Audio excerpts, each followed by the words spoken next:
క్రీస్తునాథునియందు మిక్కిలి ప్రియ సహోదరి సహోదరులారా, నేను నిలబడినటువంటి ఈ పవిత్ర స్థలం మీ అందరి కూడా సుపరిచితమైనటువంటిది. ఔటపల్లిలో ఉన్నటువంటి దైవ సేవకుడు బ్రదర్ జోసెఫ్ తంబి గారి యొక్క పరమ పరిశుద్ధమైనటువంటి సమాధి ప్రాంగణంలో, సమాధి స్థలంలో నేను నిలబడి మాట్లాడుతున్నాను. జనవరి నెలలో ఉన్నాము.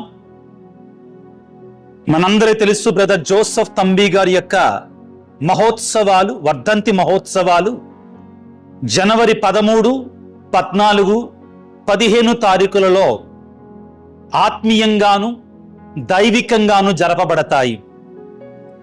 ఇప్పటికే జనవరి 4వ తారీఖు నుండి ప్రతిరోజు కూడా సాయంత్రం 5:30 గంటల నుండి నవదిన పూజా ప్రార్థనలు ప్రారంభమయ్యాయి.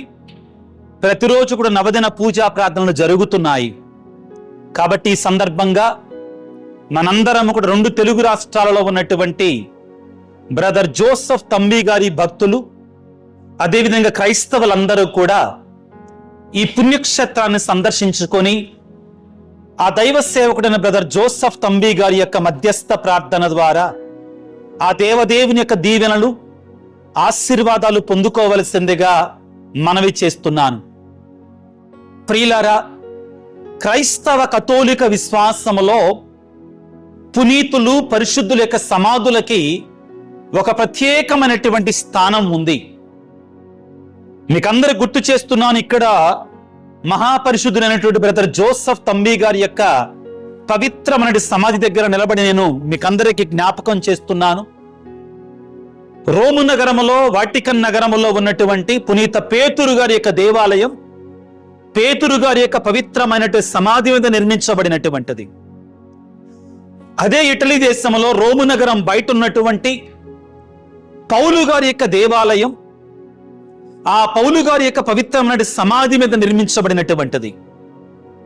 ఆదిమ క్రైస్తవ సంఘాలలో ఆ యొక్క పేతురు గారు, పౌలు గారి యొక్క సమాధులను సందర్శించి క్రైస్తవులు ఎన్నో అద్భుతాలు పొందుకునేటువంటి వారు. నాటికి నేటికి కూడా క్రైస్తవ విశ్వాసములో ఈ సమాధులు మనకి పునరుత్థానాన్ని, నిత్య జీవితాన్ని మనకి జ్ఞాపకం చేస్తాయి. అదేవిధంగా ఆ పరిశుద్ధుల యొక్క సమాధులను మనం జ్ఞాపకం చేసుకున్నప్పుడు, సందర్శించినప్పుడు, ఆ పవిత్రమైన స్థలాల్లో మనం ప్రార్థన చేసినప్పుడు మనం దేవుని యొక్క అపారమైన దీవెనలు, ఆశీర్వాదాలు మనం పొందుకుంటాం. నేను ఒక 4 సంవత్సరాల క్రితం ఈ బ్రదర్ జోసెఫ్ తంబి గారి యొక్క పుణ్యక్షేత్రాన్ని ప్రక్కనే ఉన్నటువంటి తేలప్రోలు విచారణలో నేను విచారణ గురువుగా 5 సంవత్సరాల పాటు పనిచేశాను. ఆ సమయంలో నేను తెలుసుకున్నాను వ్యక్తిగతంగా ఈ బ్రదర్ జోసెఫ్ తంబి గారి యొక్క పుణ్యక్షేత్రం ఎంత శక్తివంతమైనదో అని. ముఖ్యంగా ఎవరైతే ఈ పరిశుద్ధులైనటువంటి దైవ సేవకుడైన బ్రదర్ జోసెఫ్ తంబి గారి యొక్క ఆ పవిత్రమైన సమాధిని సందర్శించుకొని అక్కడ విశ్వాసంతో ప్రార్థన చేస్తారో అటువంటి వారు, రోగాలతో ఉన్నటువంటి వారు స్వస్థతలు పొందేవారు అనేకులు నాతో మాట్లాడారు. గర్భఫలము లేనటువంటి వారు గర్భఫలాన్ని పొందుకున్నటువంటి వారు ఎంతో మంది నాకు సాక్ష్యం చెప్పారు. అదేవిధంగా కుటుంబంలో వివిధ రకాల బాధలు, కష్టాలు వచ్చినటువంటి వారు ఆ బ్రదర్ జోసెఫ్ తంబి గారి యొక్క మధ్యస్థ ప్రార్థన ద్వారా వారు ఎన్నో మేలులు పొందుకున్నారు. ప్రియులారా, ఈ ఆధునిక ప్రపంచానికి బ్రదర్ జోసెఫ్ తంబి గారు క్రైస్తవులకి ముఖ్యంగా గొప్ప ఆదర్శంగా, ఒక మార్గదర్శిగా మనకు కనబడుతున్నారు.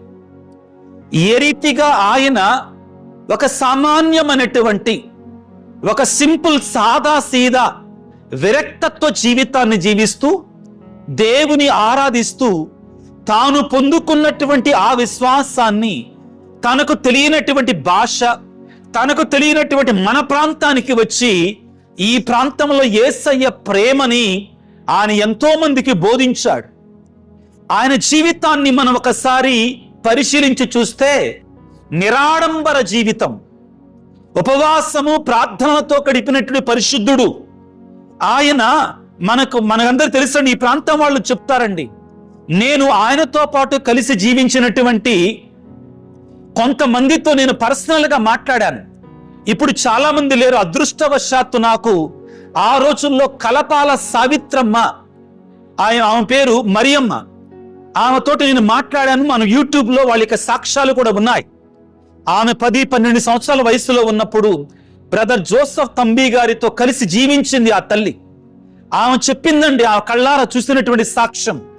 బ్రదర్ జోసెఫ్ తంబి గారు ఎవరైనా అనారోగ్యంతో ఉంటే చిన్న మట్టిని ఆశీర్వదించి దీని నీళ్ళలో కలుపుకొని తగ్గిపోద్ది అంటే ఆ విధంగా చేసినప్పుడు వాళ్ళకి తగ్గిపోయేది అంటండి. కొంతమంది నమ్మనటువంటి వారు, విశ్వాసం లేనటువంటి వాళ్ళు అనొచ్చు, ఆ మట్టిని నీళ్ళలో కలుపుకుంటే తాగితే తగ్గిపోద్దా అంటే, మీరందరూ చూడండి, అపోస్తుల కార్యాలలో పౌలు గారి యొక్క చేతు రుమాలు తాకినటువంటి వారికి అద్భుతాలు జరిగాయి. పేతురు గారికి నేడబడితే అద్భుతాలు జరిగాయి. పరిశుద్ధులకి దేవుడు అటువంటి వరాన్ని ఇస్తాడు. ఆయన మట్టిని కలిపిస్తే స్వస్థత వచ్చేదంటండి. ఆయన చిన్న ప్రార్థన చేస్తే అద్భుతాలు జరిగాయి అంటండి. ఈ ఔటపల్లిలోనే ఉన్నటువంటి క్లారమ్మ గారికి, ప్రియులారా, మీకు అందరూ తెలుసు, పిల్లలు కలగనప్పుడు అక్కడ దేవాలయం దగ్గర ఆమె కన్నీటితో ప్రార్థన చేస్తుండగా ఆయన వచ్చి, ఏంటమ్మా ఏడుస్తున్నావంటే, అయ్యా మాకు వారసత్వాన్ని కొనసాగించడానికి పిల్లలు లేరయ్యా అంటే, ఆయన ప్రార్థన చేసి పిల్లలు పుడతారు, యారో మాకు ప్రార్థన చేసుకో అన్నాడు అంటే, అంతే. ఆమెకి కుమారుడు కలిగాడు. ఆయనతో నేను మాట్లాడాను. ఆయన వీడియో కూడా ఉందండి, నేను పెట్టాను. ఇది ఒక శక్తివంతమైనటువంటి మహాపరిశుద్ధమైనటువంటి స్థలం, ప్రియులారా. కాబట్టి జనవరి 13, 14, 15 తారీఖులలో జరిగేటువంటి బ్రదర్ జోసెఫ్ తంబి గారి యొక్క వర్ధంతి మహోత్సవాలలో పాల్గొని వారి యొక్క మధ్యస్థ ప్రార్థన ద్వారా దేవదేవుని యొక్క దీవెనలు పొందుకోవలసిందిగా ఆహ్వానిస్తున్నాం. ముఖ్యంగా ఈ 3 దినాలలో ఆ చివరి దినము రోజున మన విజయవాడ నేత్రాణులు మహాఘన తెలగతోటి జోసెఫ్ రాజారావు గారు సమర్పించే దివ్యబలి పూజ ఉదయం 6:30 గంటలకి సమర్పించబడుతుంది. అంతకు ముందు దినాలలో కూడా బిషప్ గారులు అనేకులు వచ్చి దివ్యబలి పూజలు చేసి మన కొరకే ప్రార్థించటం జరుగుతుంది. కాబట్టి ప్రియులారా, ఇదిగో ఈ సందర్భంగా నేను ఈ పవిత్రమైన స్థలములో ఉండి ఈ నూతన సంవత్సరములో మీ అందరి కొరకై, మరి ముఖ్యంగా మన యూట్యూబ్ కుటుంబము కొరకై, మన యూట్యూబ్ ఫ్యామిలీ కొరకై ఎవరైతే ఈ వీడియో చూస్తున్నారో మీ అందరి కొరకే కూడా ప్రత్యేకంగా ప్రార్థన చేస్తారని మాట ఇస్తున్నాను. ఒకవేళ మీరు ఈ బ్రదర్ జోసెఫ్ తంబి గారికి జీవిత చరిత్ర మీరు ఇంకా తెలుసుకోవాలి అంటే, ఈ సంవత్సరం మరొకసారి మన వైస్ ప్రొవిన్షియల్ ఫాదర్ గారు అంటే రెవరెండ్ ఫాదర్ గోపు ప్రవీణ్ గారు కొత్తగా ఒక పుస్తకాన్ని రాశారు. అంతకుముందు రాశారు. ఇంకా ఎక్కువ విశేషాలు బ్రదర్ జోసెఫ్ తంబి గారి యొక్క జీవితంలో జరిగిన అద్భుతాలని దానిలో జోడించి ఇంకా పెద్ద పుస్తకాన్ని వారు రిలీజ్ చేయటం జరిగింది.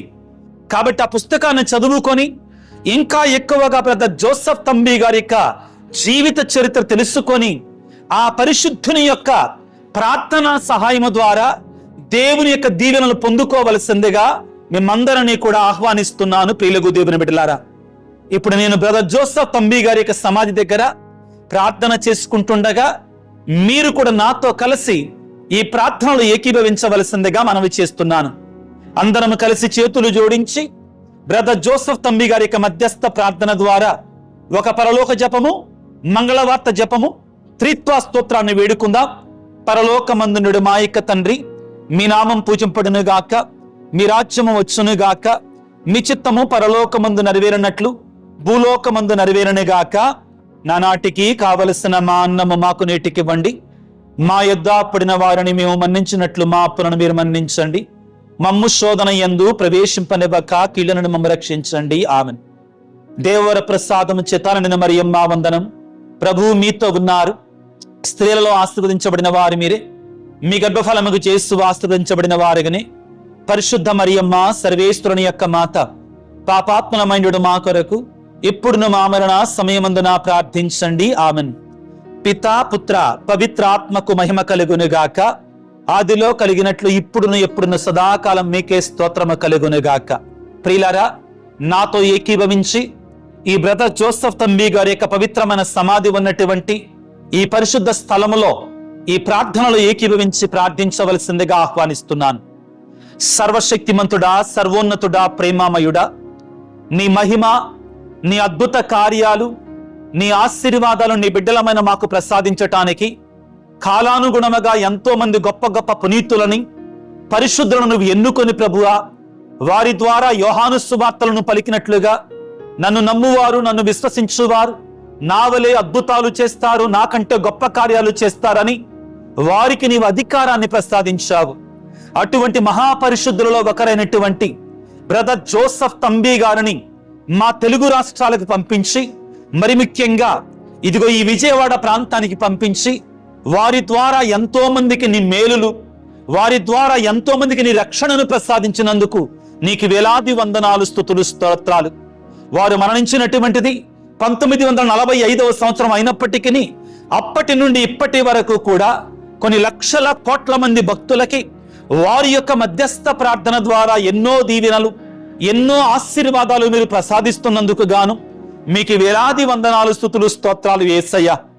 ఈనాడు వారి యొక్క పవిత్రమైన సమాధి ప్రాంగణంలో నిలబడి ప్రార్థన చేస్తూ ఉండగా దైవ సేవకుడైన బ్రదర్ జోసెఫ్ తంబి గారి యొక్క మధ్యస్థ ప్రార్థన ద్వారా ఇదిగో ఈ వాక్య పరిచయలో పాల్గొన్నటువంటి వారు, ఈ ప్రార్థనలో పాల్గొంటున్నటువంటి వారి యొక్క అనారోగ్యాలతో బాధపడుతున్నట్టు వారందరినీ కూడా దీవించమని, స్వస్థపరచమని, మంచి ఆరోగ్యాన్ని ప్రసాదించమని బ్రదర్ జోసెఫ్ తంబి గారికి మధ్యస్థ ప్రార్థన ద్వారా వేడుతున్నాం.